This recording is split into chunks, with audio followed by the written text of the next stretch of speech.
Tatlong research vessel ng China ang namonitor na pumasok sa exclusive economic zone ng Pilipinas sa West Philippine Sea. Patuloy ngayon ang pagbabantay rito ng Philippine Coast Guard. Yan ang ulat ni Patrick De Jesus.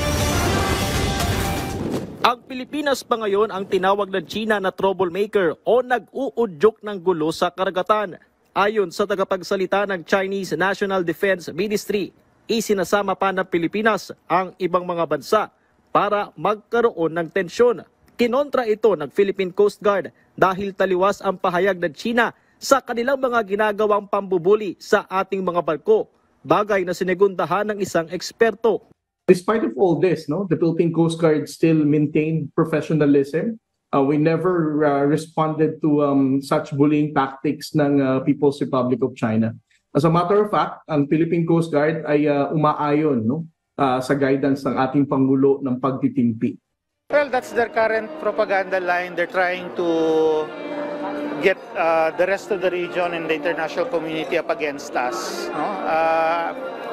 I don't pay attention to it. I would just ignore it kasi everyone else also knows naman who's the real troublemaker.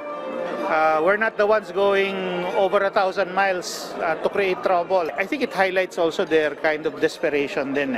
Tatlong barko naman at China Coast Guard ang namonitor sa bisinidad ng Scarborough Shoal na bumalik matapos ang masamang panahon. Tatlong Chinese research vessel din ang binabantayan ng PCG sa loob ng exclusive economic zone ng Pilipinas sa West Philippine Sea.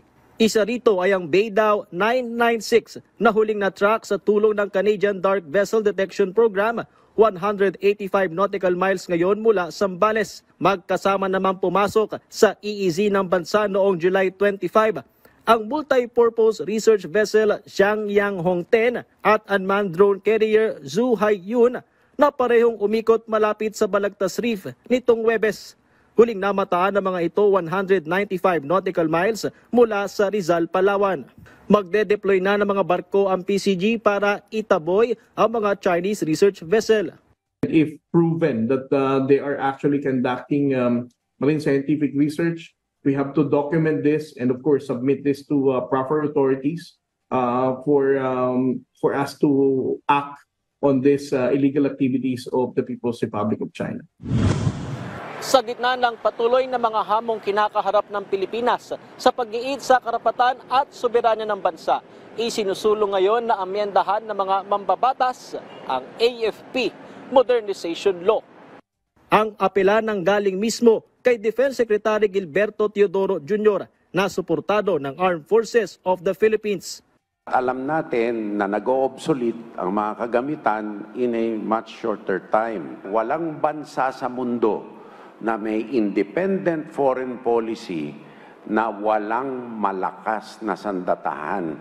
Kasi ang kapayapaan, ang independensya, hindi yan libre. Pinaglalabanan yan or pinaghahandaan upang walang tangkang guluhin ito. Yung sinabi ng ating Pangulo na we are friends to all, enemies to none, hindi po ibig sabihin na hindi na po tayo lalaban kung kinakailangan. That is why kailangan palakasin po natin yung ating Armed Forces of the Philippines.